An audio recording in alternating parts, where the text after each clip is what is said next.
What is up, guys? What is cracking? It's the Con-Man, and I'm in your house. And you guys already know the vibes. Anytime we slide on through, we're here to give you that work when it comes to this professional wrestling business. And guys, it's Wednesday.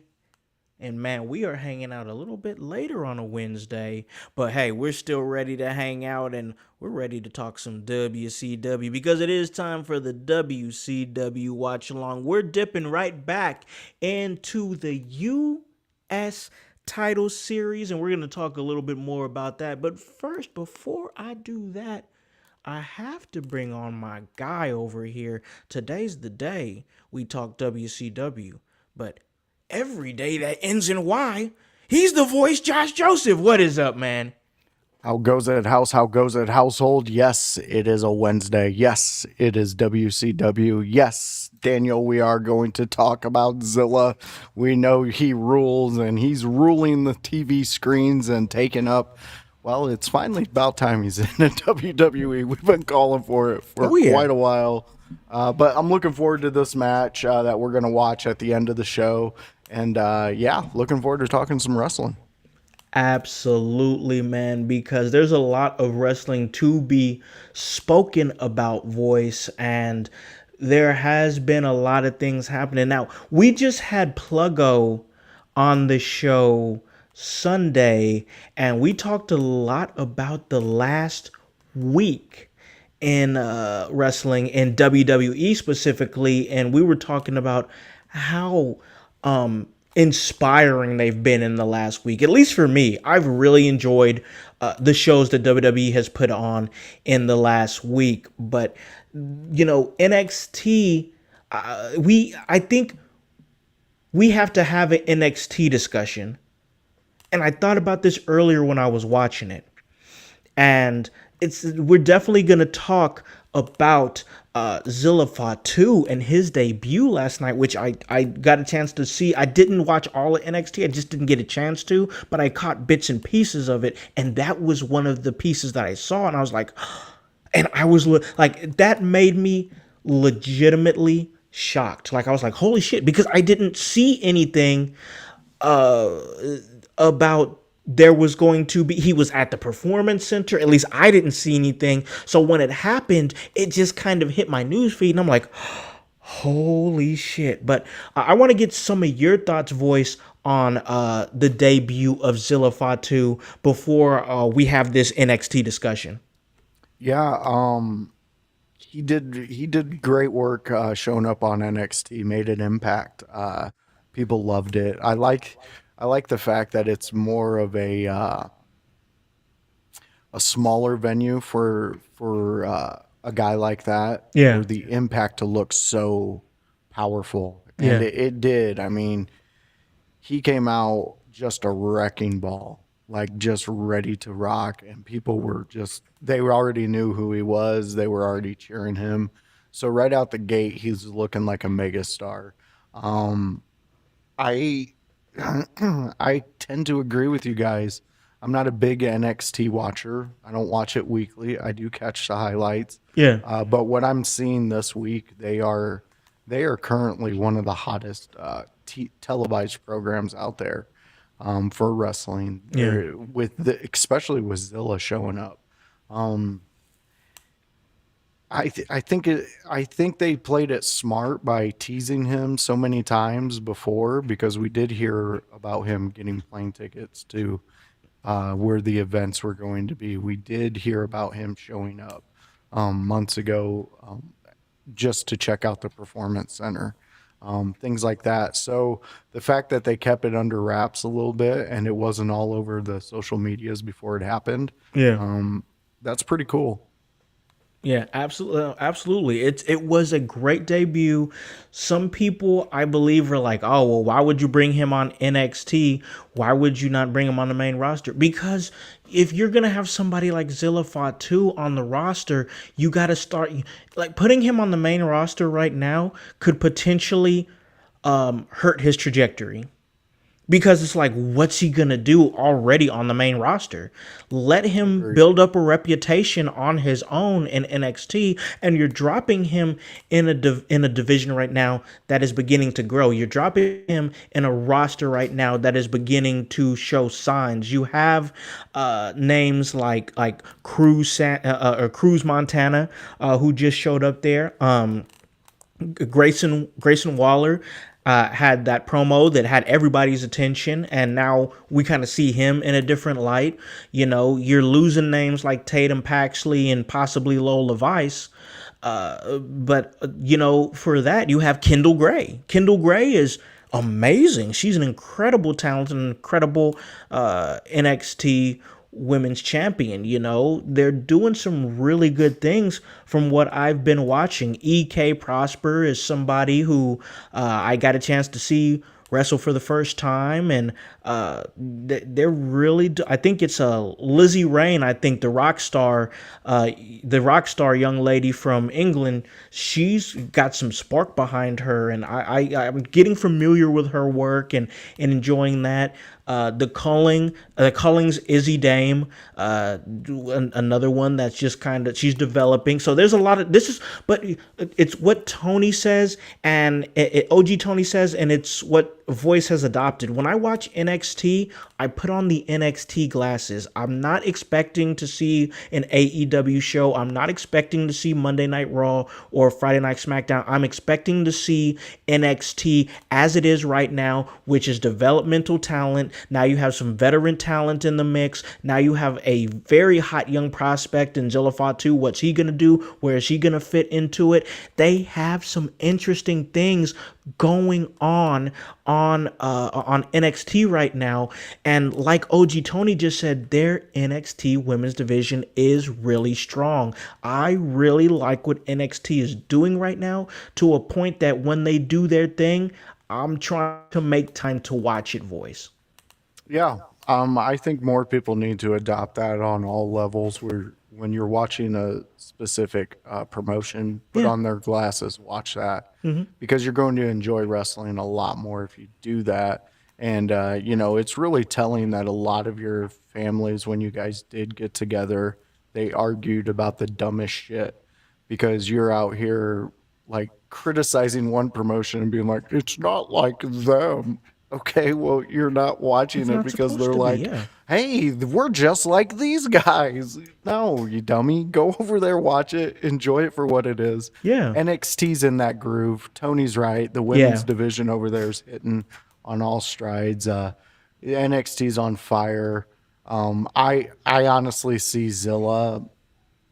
If he keeps this amount of interest, amount of love from the fans, and just wanting to see him more, I would say War Games. They're going to pull some stunt where they bring up Zilla to be a part of whatever. Because I mean, we got to look at it as I'm almost certain we're going to get two factions of the Bloodline at War Games. Yeah, I can see that.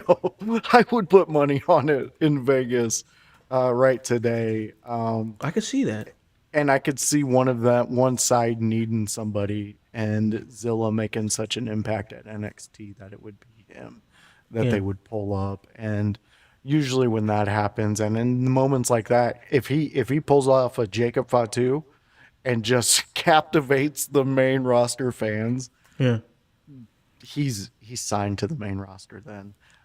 But I like what Fightins is saying. Let him simmer in the NXT. Yes. Let him just build the fuck out of his reputation until he gets up there and he's so monstrous that we're like, oh shit, he might take out the entire bloodline. He might start his own. Like, so here's the thing, like, let's lock into the Zilla Fatu discussion, because like, he is of course the son of the legendary Umaga. Part of the Samoan Dynasty, the Bloodline, as it were. We all know them as the Bloodline.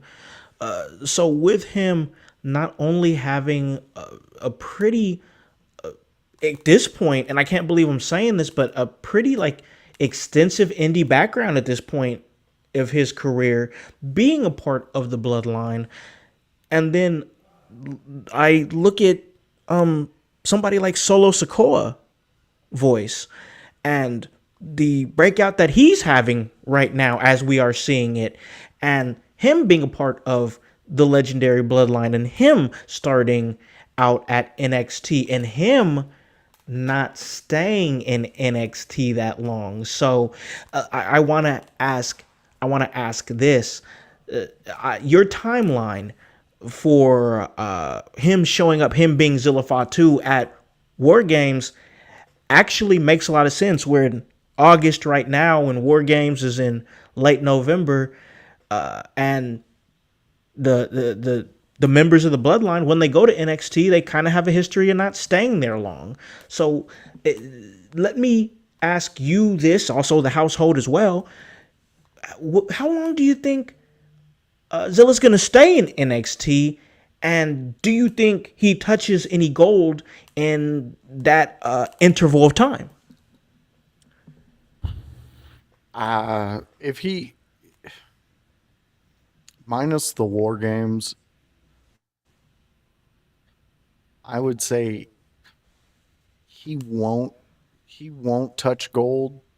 But if I'm telling you, if he has a big thing, if they have him in the War Games and he has a big showing, it's gonna be that next Monday that he's on Raw, or that next Friday he's on SmackDown.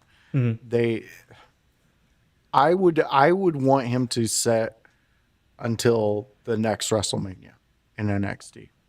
That way I could give him a title run. I can see where that goes with him. Sure. Where we can play with him, where the fans are going to allow us to take him. And then whether it be it's called the North American. Yeah, the NXT North American Championship. Whether it's that title or the NXT World title, doesn't matter to me. I would put a strap on him for at least 2 months, and I would do that like 2 months before the Mania. Let him hold that, drop it the NXT right before Mania, have him out there at Mania doing something. Yeah, that's what I would do with him, because then you're building him up.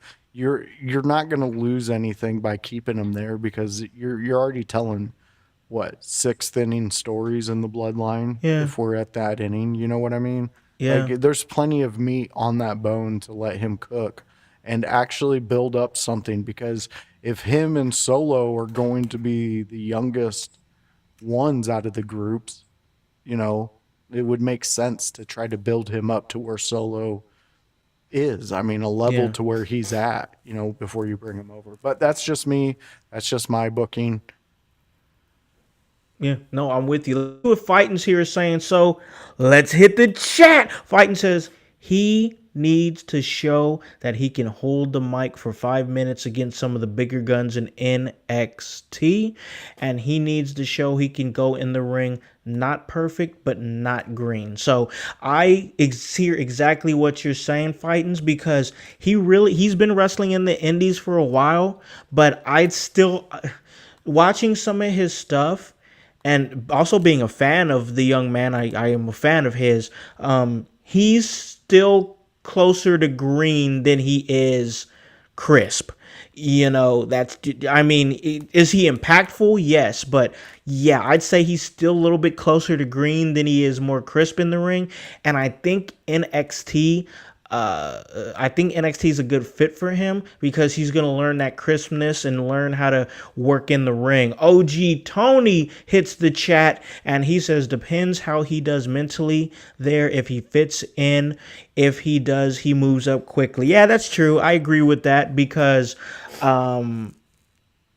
Zilla does have a history of behavioral issues, you know, and I you know, if I can't speak for what it's to. That's not none of my business to say nothing about it, but like, he has had some emotional moments in the past that we've seen publicly on social media, and they're gonna have to deal with that aspect as well, you know. So hopefully he can keep it. He's young. He's a young hothead. I remember being that age too. I've never been in that spot to where like you're like 21 years old and got the world at your feet or anything like that. So I'm not going to say that. But I do remember when I was young, I thought I was right all the time too. And Yeah. I hope that he can shake that so he can be successful. Dude, he's at the level in which all of those before him have worked so hard to get that family too.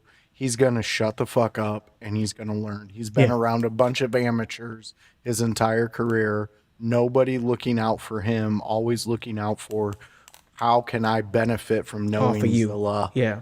Yeah. So to me, he's in a family in which they're going to wise him up real quick. And everybody backstage is going to become friends with him because if you work in a company in which you see one family, I'm sorry to say it, and if you're not noticing it, then you're blind as shit.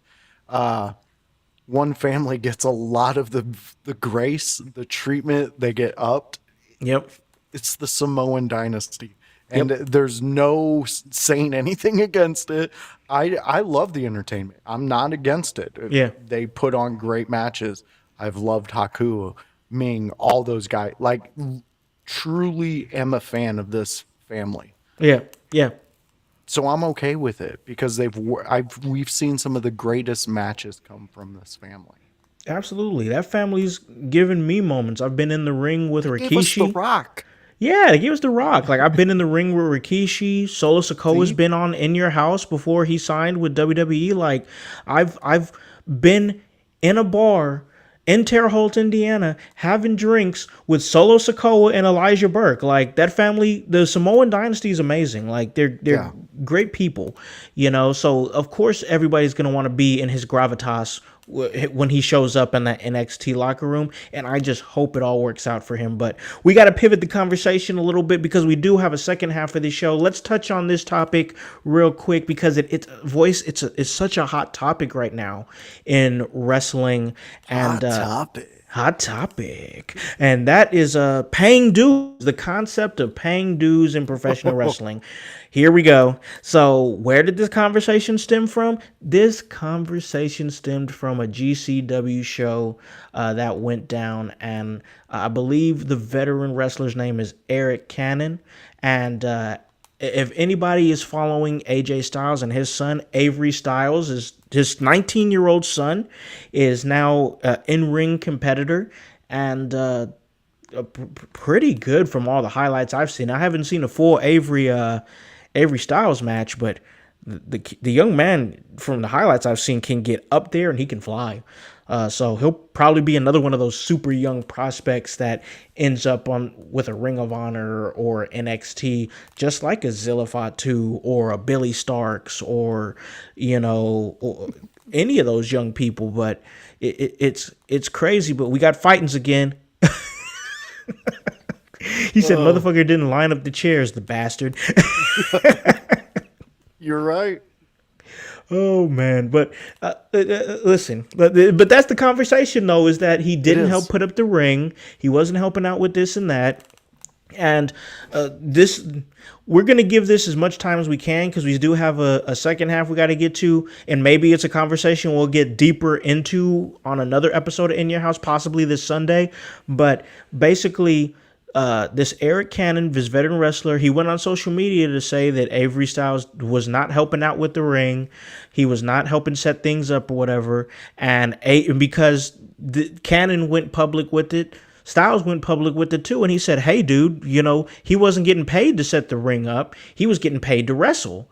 And now this whole thing has stemmed a big discussion about what is paying dues. Should you be paying dues? Should promotions have ring crews? It's this whole thing has opened up in a major way, and I just want to get some of your thoughts on it, Voice. I want to get some of the household's thoughts on it too, but bring it up, bro. What do you think? What you thinking?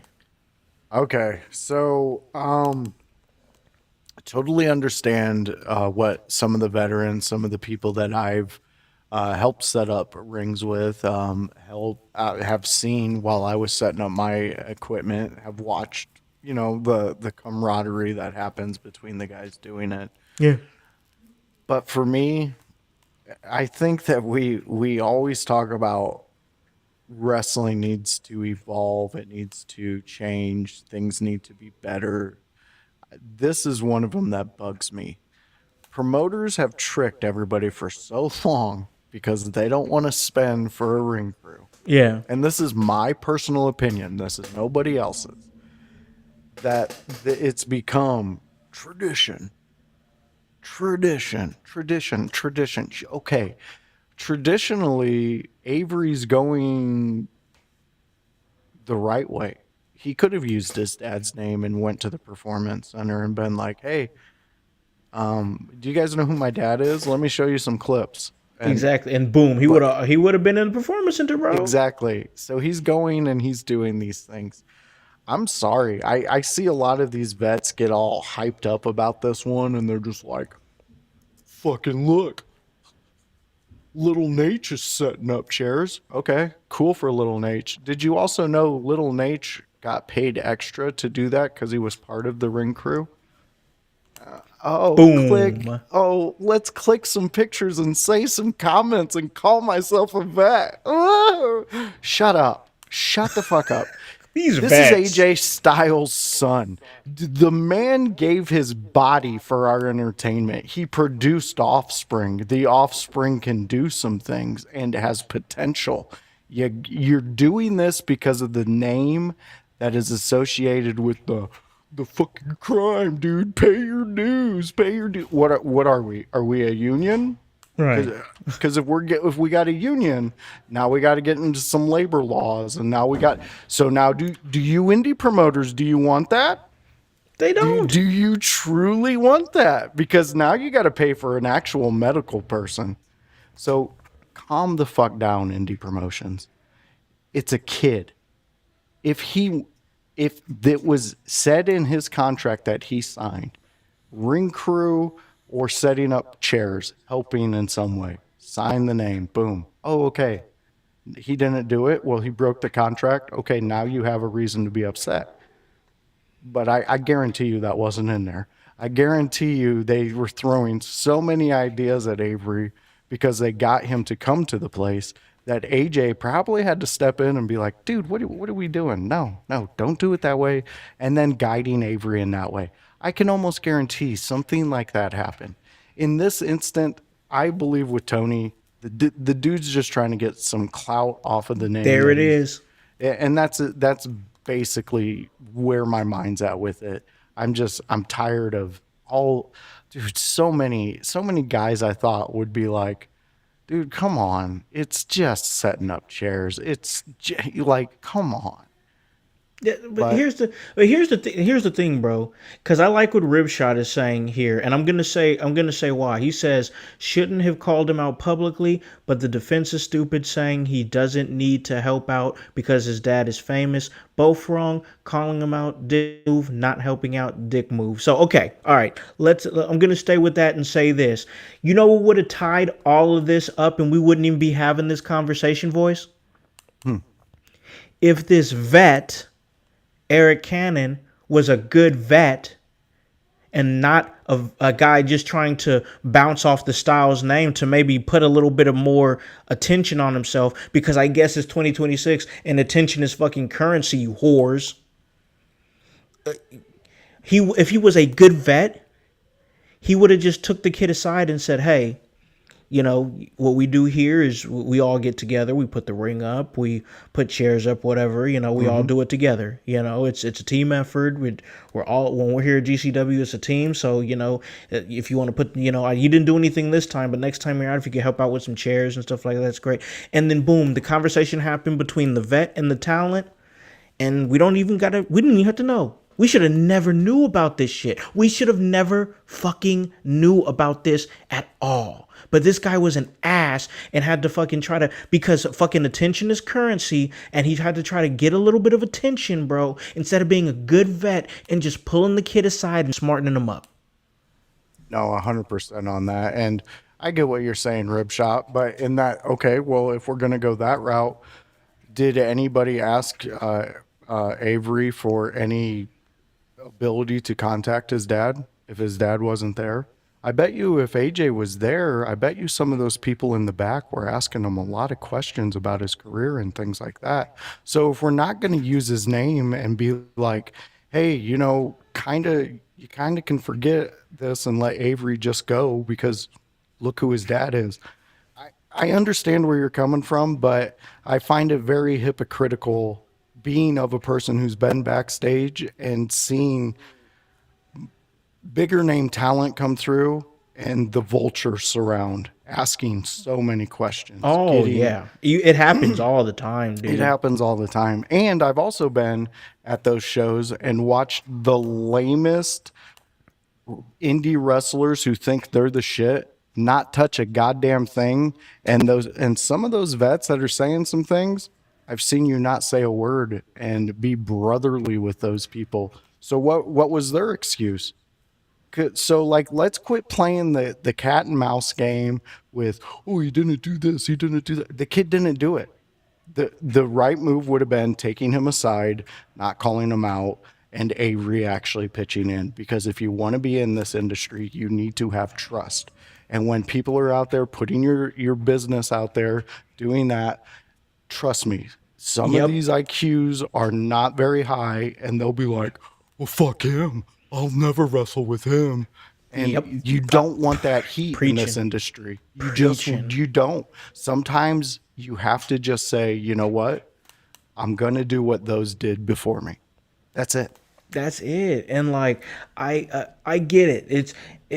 It's such a philosophy, man, because it's different strokes for different folks. Yeah. You know, you can go to some promotions and they have a ring crew, so you never have to touch anything. And then when you're starting at the indies, it's almost kind of like expected in a way, you know? So it's different strokes for different folks. It's a stupid conversation that we're even having in the first place because a good vet would have never done what that motherfucker did. A good vet would have never have done that. And I don't know, man. I've seen it firsthand, bro. And we're about to hit the break here and come back and do our WCW watch along. But I've seen it happen, bro. I've seen a big name show up at an indie promotion that I was working at or doing media for or doing backstage stuff for, and talents are like going around asking them questions. Will you please watch my match? Like this and this and that. But I'll tell you this too, bro. I've seen this happen too. You'll see the young wrestlers around the name asking questions or whatever, and then like just like you said, Voice, you see the cocky hotshot wrestler, the 40 miler that hasn't been anywhere, but like, oh yeah, I'm the Midwest world champion of this promotion, blah blah blah, and I've been at this many days, and yeah, all the 150 people that show up, they idolize me, and I'm the biggest babyface in this region, blah blah blah. Sit in the corner with their tape, wrapping it up, just eyeballing that motherfucker like, fuck you, fuck you. You know what I'm saying? Just straight hate.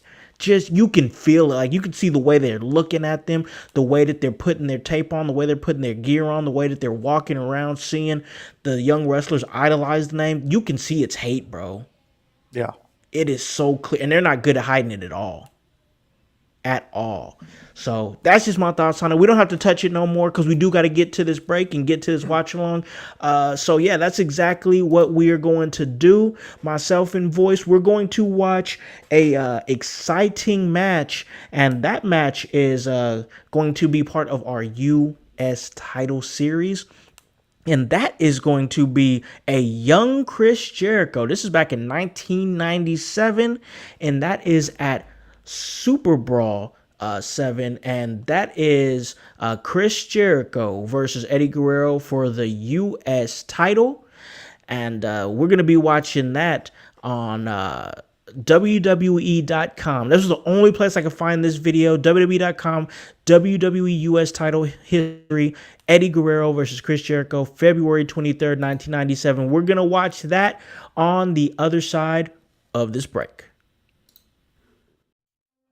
Hello everyone, it's the Pope Elijah Burke, founder and president of the Love Alive charity. I wanted to take this brief moment to share with you my charity's continued humanitarian efforts to positively impact the impoverished communities in and around the greater Jacksonville area. This cannot be possible without your support. If you'd be so kind, please take a moment to visit our website, love-alive.org, to learn more about the charity and its mission. Also, feel free to donate to our 501c3 organization that operates off of the donation of the public, which is you.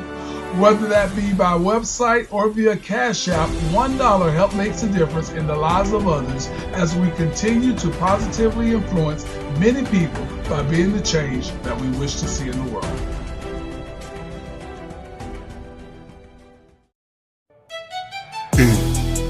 Hey guys, it's the executive producer of the In Your House podcast, Alakan the Con Man House, here to tell you on this commercial break to like and subscribe to In Your House on YouTube. Follow us on Facebook at the In Your House Wrestling Podcast. Subscribe on Twitch at Team IYH. And remember to follow us on Apple Podcasts and Spotify. And leave a review and 5-star rating. We thank you for your continued support. It all helps for us to stay charted and continue to give you that work. Hey guys, welcome back to In Your House. I'm hanging out with my brother. He's the voice, Josh Joseph. And now you can only see us on video now. Hi, video people. Hi, YouTube. Hi, Kick. Hi, Twitch. That's the only place you could see us now because we're off the podcast now. We're now at the WCW watch along. And listen, before we get too deep into this WCW watch along, I got to make sure that I do my due diligence and make sure I show some love to NordVPN because, look, we know wrestling fans love streaming, and sometimes you're watching Raw, sometimes you're watching Dynamite, and sometimes you're sailing the 7 seas looking for a match that might have never happened. But whatever you're doing online, protect your connection with NordVPN. Visit www.inyourhouse.com/NordVPN to grab the IYH offer, NordVPN, because the only person who should know what you're watching at 2 a.m. is you. So funny That's shit. true. That is so true. But listen, let's go ahead and jump into this WCW watch along. This is going to be a good one, voice, because this is a young Lionheart, Chris Jericho, at this point an up-and-comer against Eddie Guerrero, who at this point had won.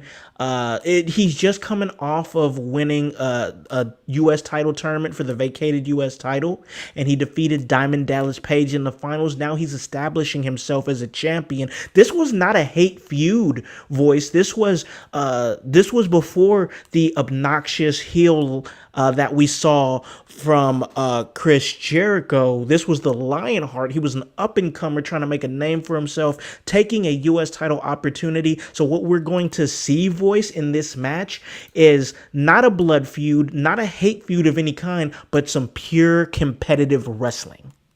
Yeah, this is a great match to go back and watch.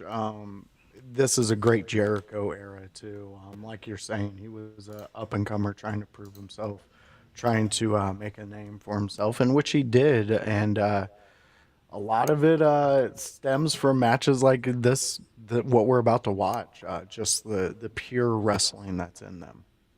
Oh, absolutely. You know what's so crazy, man, is that we're about to watch Chris Jericho in about a minute here wrestle February 23rd, 1997 against Eddie Guerrero.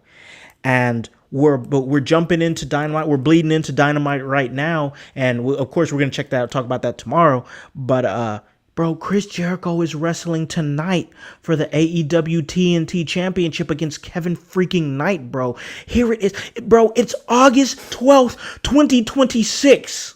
And he's wrestling for a championship, voice. Yeah.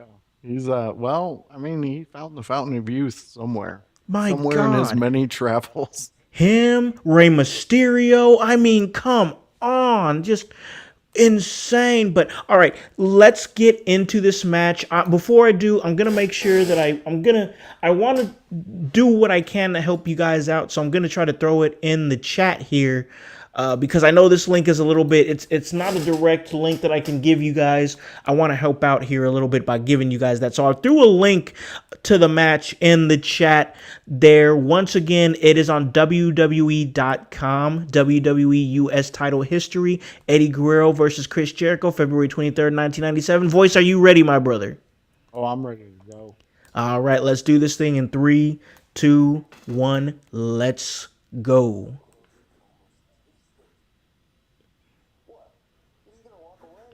Oh, of course, right into an ad, because why not? It's WWE. Oh, that's so WWE. All right, I think it's ending here. All right, here we go. Yep.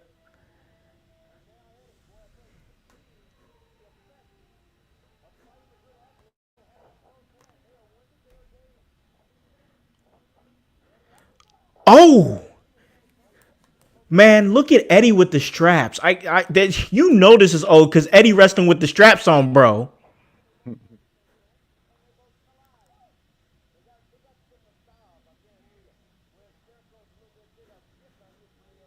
You got Dusty on commentary.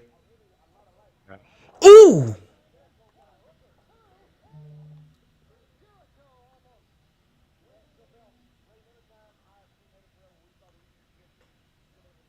You could always tell it's Dusty.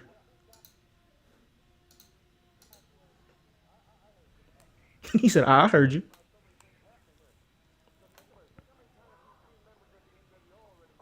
Ooh.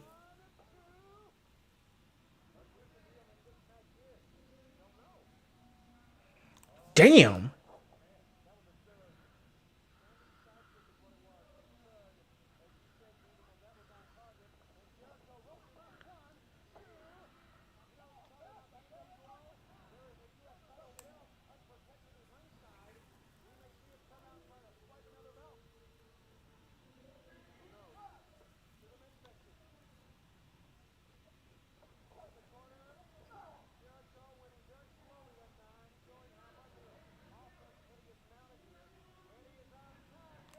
Oh, the Northern Lights. Oh my God. Out of that tornado DDT, that was wild. Stuff.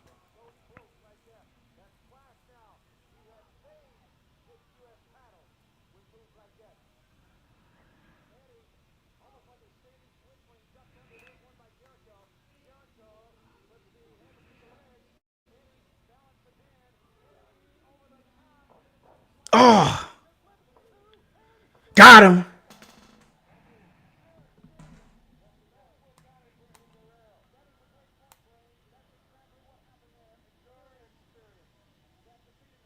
Damn, it's so crazy to see both guys moving like this.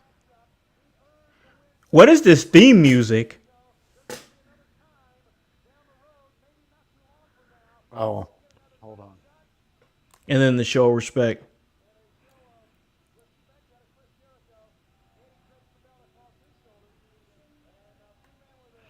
Yeah, this is when Jericho was a fantastic wrestler, but didn't really have much of a personality yet. Yeah. We knew what he became. Very true.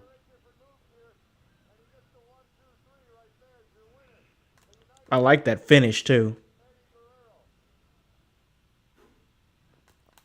So there it is. There is our U.S. title match for this week. And man, that was a tough find, but I really wanted to find that one because that match was really good, and we only got what we got out of it. And I could already tell just from the what they had because it was in the heat of the match. A lot of reversals, a lot of back and forth, and yeah, man, I know that was for the U.S. title, but that was one of those matches that definitely makes me think of the WCW Cruiserweight division. Yeah, it definitely does. If I'm going to be honest, in this feud, the rubber match is the best match. Oh yeah, no, not yeah. The one that they had for the cruiserweight, that one was the best. Oh, for sure. This one's a great one though, because it's set up for that Eddie Guerrero Chris Jericho feud that we had in WCW. It was when this was like the genesis of it, bro. Yes, yes, exactly. And honestly, one of my more favorite eras to go down and watch because of the guys who were around the United States title Yeah. were some of my favorite wrestlers because they did exactly what we just watched. They go out there, they wrestle, they do the high flying moves, but a lot of it is ground based wrestling. And the way these guys were able to tell stories back then at WCW and WWF at the time, Yeah. um, it was pretty cool to watch and be a part of live. Oh man, absolutely. It was a great time in wrestling, which is why we do what we do here for the WCW watch along. But listen, man, I know that there's a lot of wrestling to talk, a lot of wrestling to watch. I know Dynamite is going on as we speak, and I'm gonna tap into some of that tonight. But I've honestly, to be honest with you, I've been really watching Dynamite on Thursday mornings, and that really invigorates me. Like, I'll give it. I don't think I'm giving it an honest watch on Wednesday nights because like I'm working a lot and stuff like you already know we've talked about it or whatever. So I don't think I'm giving it an honest watch. But when I watch it on Thursday mornings, man, I got fresh eyes on it and I'm able to give better opinions, I think. So I'm gonna watch what I can. But I honestly, to be honest with y'all in the household, because I love to be transparent with y'all and give y'all honesty. I'm probably going to bed. Like I'm not gonna lie, I'm so tired. I'm so tired. My brother Voice, he knows exactly what's going on. He knows what it is. I'm just working a lot, Sean. Nothing bad or anything like that. I'm just working a lot. Oh, And he's on heroin. listen, stop telling my secrets. Damn, I I told you that gotta in tell confidence. somebody. I told you that in confidence. But no, I'm just working a lot, Shaw, and trying to save up. I really want to upgrade the studio here, which is my next thing that I'm going to be working on, and trying to really. I saw Mean Metal Mike earlier when we were in like the heat of one of our conversations. He said, "Bring back more game streams." We are Mean Metal Mike. We are. That is part of the plan. I'll give you guys a state of the household on Sunday. How about that? We haven't done one of those in a long time. We haven't done those in a long time. So yeah, this Sunday we're going to do a state of the household address.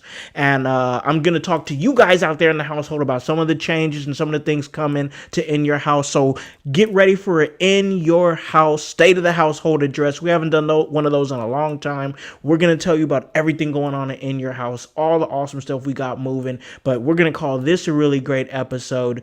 So Voice can do what he's doing, watch some Dynamite, and I can go to sleep. So Yeah. Voice, you do a great job of doing what you do here at In Your House. I can never thank you enough for the work that you do, but let them know out there in the household where they can catch you and everything you're doing.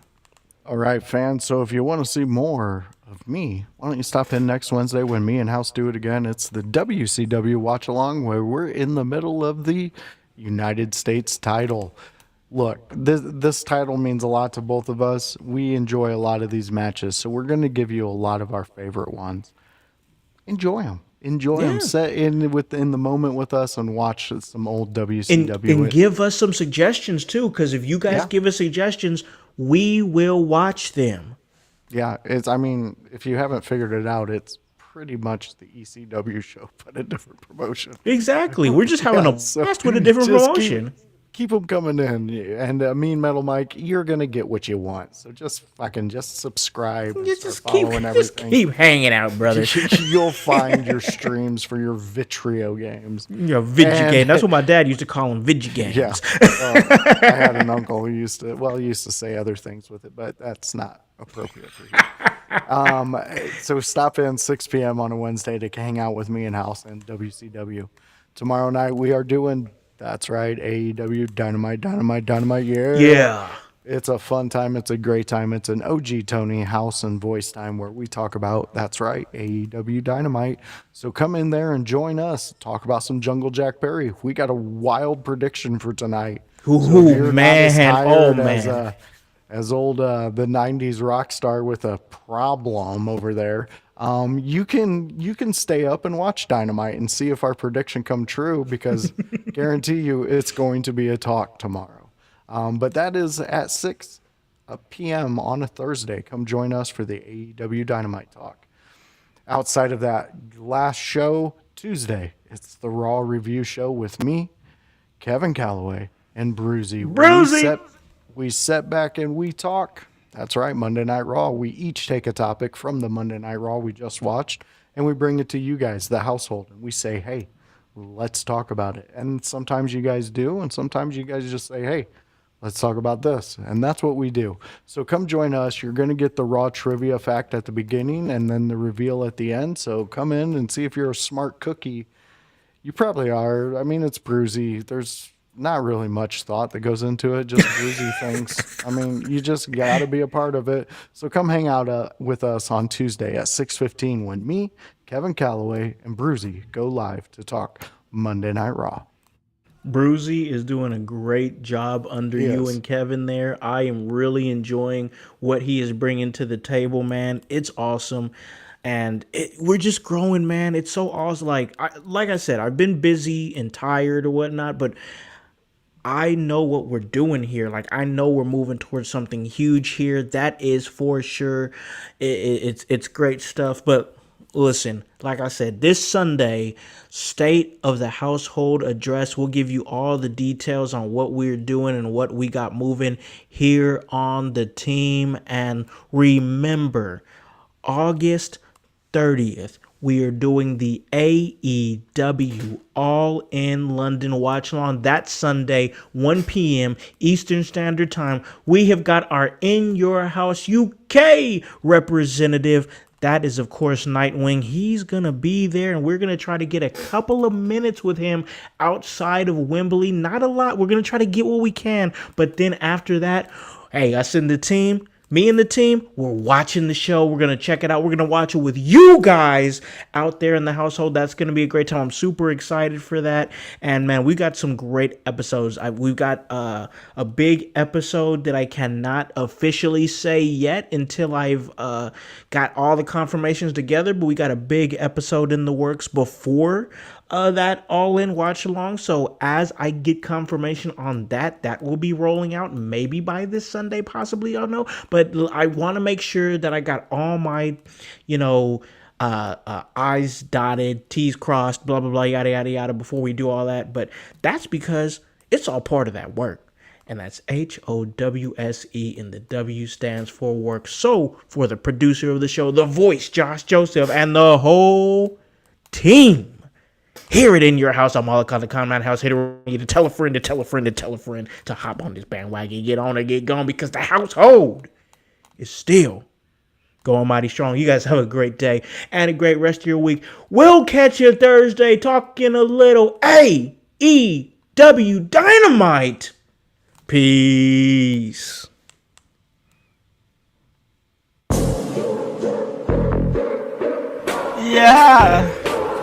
Yeah.